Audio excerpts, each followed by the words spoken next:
సర్వేను బహిష్కరించమని మేము చెప్పట్లేదు.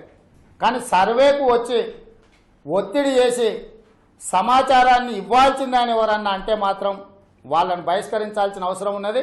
వాళ్ళ మీద కేసులు కూడా పెట్టాల్సిన అవసరం ఉన్నది. వ్యక్తిగతమైన సమాచారాన్ని ప్రైవసీ యాక్ట్ కింద ఆర్టికల్ 21 ప్రకారం కాన్స్టిట్యూషన్లోనే వ్యక్తిగతమైన సమాచారాన్ని ఎవరికి కూడా ఇవ్వాల్సిన అవసరం లేదన్నది. ఇన్కమ్ ట్యాక్స్లో భర్త సమాచారాన్ని భార్యకు, భార్య సమాచారాన్ని భర్తకు కూడా ఇవ్వద్దని ఉంది ఇన్కమ్ ట్యాక్స్ యాక్ట్ ప్రకారం.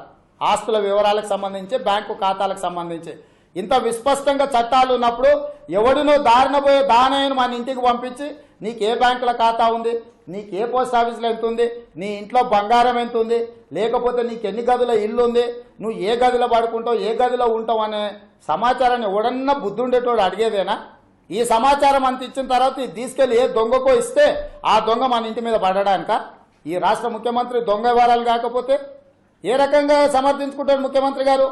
ఈ సమాచారం దుర్వినియోగం అయితే ఖచ్చితంగా ఈ సర్వేకి ఆదేశాలు ఇచ్చిన ముఖ్యమంత్రిని తీసుకెళ్లి జైల్లో పెట్టాలి.